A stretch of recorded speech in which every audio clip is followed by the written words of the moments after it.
What's going on, everyone, and welcome back to another Too Good for Theaters video. Today, we're going to be talking a little bit of baseball here with the Red Sox signing of Alex Bregman. I've been wanting to talk a little bit about baseball on this channel for a while now, but today we are finally committing. I understand I'm a little late to the Red Sox offseason party here, but finally going to dive into some baseball contracts, and why not start with this big move by the Boston Red Sox signing Alex Bregman to a 3-year, $120 million contract. So let's get right into it. Alex Bregman is officially a member of the Boston Red Sox here, and I'm so excited that the Red Sox finally pick up that right-handed bat that they desperately needed to get in this offseason, especially after the departure of Tyler O'Neill to the Baltimore Orioles here. And I'm sure that the Alex Cora extension of last season certainly had a part to play in this extent or in this signing of Alex Bregman here. But I just cannot wait to see Alex Bregman take the field here for the Boston Red Sox and really take advantage of the Green Monster out there. Of course, we all know about his historical stats here at Fenway.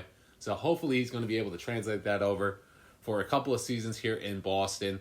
But just adding him into this lineup, I'm not sure he's probably going to be in the top 4, but maybe you split up. You have Raffy still at that 2-hole hitter. You put Bregman in that 3-hole and Casas in that 4-hole. Or maybe you move Bregman up once and you slide Raffy into that 3-hole there. But that's a very good top 4 with Jarren Duran, Alex Bregman, Raffy Devers, and Tristan Casas. A lot of slug there. Some speed, notably, from Jarren Duran. And that's a really balanced lineup right there, especially when you add in Trevor Story and a couple of the righties like Connor Wong, as well as Sadon, if he is going to be ending up starting here for the Boston Red Sox. But you also have your other lefties like Yoshi. Maybe he's going to resume that kind of DH role again, as well as Wilyer Abreu. So the Red Sox have a very balanced lineup here, and I cannot wait to see this offense continue the production that they really have had these past couple seasons, and hopefully that this team is going to be able to make that playoff push, especially with the signing or the trade of Garrett Crochet adding to that rotation.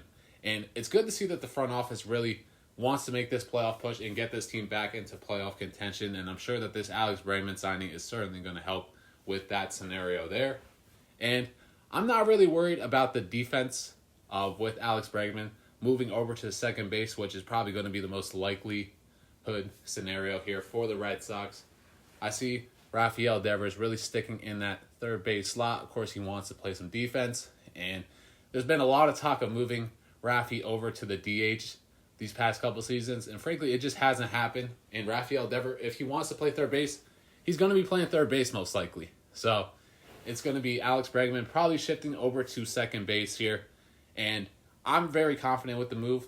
We saw it actually happen with Trevor Story and Xander Bogaerts last year here in Boston, and I'm sure that Alex Cora is going to work very intensely with Alex Bregman on his defense at second base.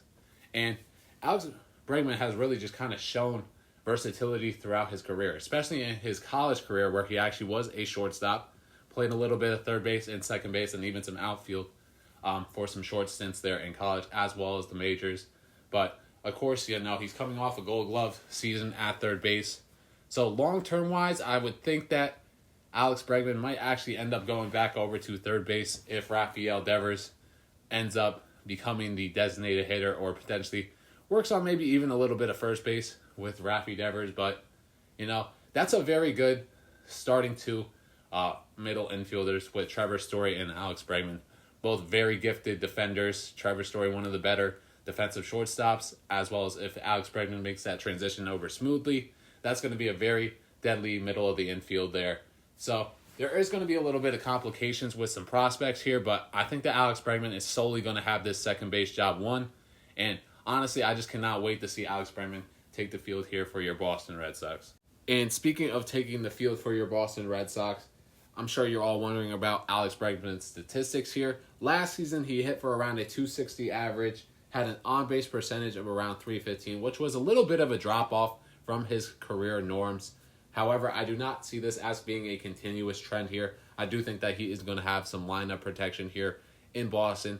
Not that he had any or didn't have any in Houston, but I just think that this is going to be more for a role of getting on base and not having to be one of those true sluggers here for the Red Sox that perhaps he was with the Astros in last season. Of course, he had a slugging percentage of .453 and an OBP of .768. So, still a very productive bat in your lineup. And figure in his defense. He is one of the better players in the league over these past couple seasons, and that reflects with his WAR, wins above replacement, with around being a 4.1. Very solid there.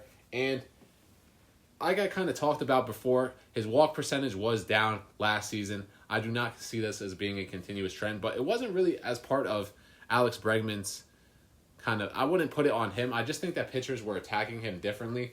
And honestly, his hard hit percentage was actually the third highest of his career last season. So maybe it was just a little bit of a fluky season. I do not really see that trend continuing, as I said before. But more on his Fenway statistics in general here. I mean, you're talking about an all-time player here at Fenway Park from a visitor. He is tied for 6th all-time in average with around a 375 batting average as a visitor, with a very solid sample size of 80 plate appearances, having a hit in 30 of those 80 appearances. You know, he has a 490 OBP when batting at Fenway, which is just absolutely deadly. That's tied for 2nd all-time.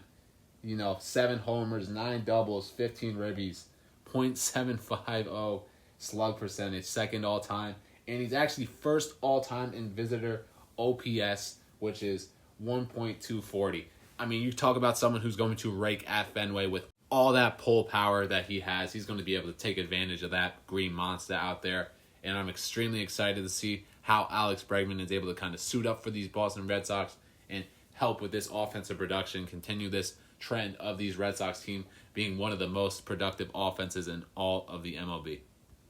So taking a look at the rest of the roster, this is going to have a couple of impacts on some other players, notably Ceddanne Rafaela, as well as some other prospects coming up in the Red Sox system, such as Marcelo Meyer, as well as Christian Campbell. And I'll start off with Ceddanne Rafaela. I honestly foresee the Red Sox moving him back out to center field. Of course, he played a large majority, or not the majority, but a large portion of last season in center field next to Jarren Duran, who was in left. So I wouldn't be surprised if they go back to that lineup, or if they move Ceddanne over to left field and really kind of commit to Jarren Duran and being this team's center fielder. But either way, those two are very gifted outfield defenders. And with Willier out there and right, this becomes one of the better defensive outfields in the league. And I'm very excited to really see how this team is able to kind of take advantage of their defense, especially at a kind of crafty ballpark such as Fenway. And it's going to be the return, maybe not to the same degree, of the killer bees out there in the outfield for the Boston Red Sox here, really locking down this outfield core. And of course, then you have guys like Christian Campbell, who, if they are going to make the roster this season, it's probably going to be looking like they're going to have to get it through that left field spot. That's really the one big question mark here with the Red Sox. And we all know that Jarren Duran is going to be starting somewhere in this outfield. Willier Abreu is going to be starting somewhere in this outfield. It's really going to be if Ceddanne Rafaela is going to be able to continue his offensive production and maybe lower some of those chase rates that he had last season that really do not belong much on a playoff contending roster here. But, Ceddanne's a great young player to have. He's super versatile. You could put him at second. You could play him at shortstop, which he did last season. Center field, obviously, I'm sure that he can convert over to a corner outfielder as well. But it's going to be interesting to see what Alex Cora thinks of this outfield defense with moving Ceddanne Rafaela back to the outfield. Or maybe Christian Campbell makes a push in this year's spring training and he's able to make this opening day roster as the starting left fielder. So it's going to be very interesting to kind of see what happens here. Spring training is certainly going to be something to keep an eye on this season, especially with guys like Christian Campbell. Maybe Marcelo Meyer gets an invite as well. That's going to be another interesting aspect to this as well. I expect Marcelo Meyer to spend another year in the majors, maybe get called up late in the season. But it's going to be really interesting to see what happens there, especially with the Trevor Story contract, his ability to opt out of this deal after this upcoming season. Really see what happened there with Marcelo Meyer. The Red Sox obviously investing a huge portion of their future in him. But I wanted to give a big-time shout-out to the Red Sox front office here, especially Craig Breslow, who, after last year's lackluster trade deadline, said wanted to be aggressive in this upcoming offseason. You swing that deal for Garrett Crochet. Now you bring in a big right-handed bat, that being Alex Bregman, who has had a ton of success here at Fenway Park. And really, I do see as a kind of quote-unquote perfect fit here for your Red Sox. So, big-time shout-out to Craig Breslow. Shout-out to Sam Kennedy, as well as even John Henry, who has really been reluctant to kind of pull out the wallet here and dish off some top money other than the Raffy extension. ever since the Trevor Story contract, really. So props to Red Sox ownership of saying, hey, we need to get this fan base back invested and we got to start spending in this team once more. So that's some progress there, and hopefully that this team is going to be able to reward them and make themselves a playoff contender in this upcoming season. All right, everyone, that's going to wrap up this video. Let me know your thoughts in the comments below. As I said before here, I'm excited to kind of branch out and talk a little bit about your Red Sox here in this upcoming MLB season. Might even bring some friends from the outside in to talk about this baseball season coming up.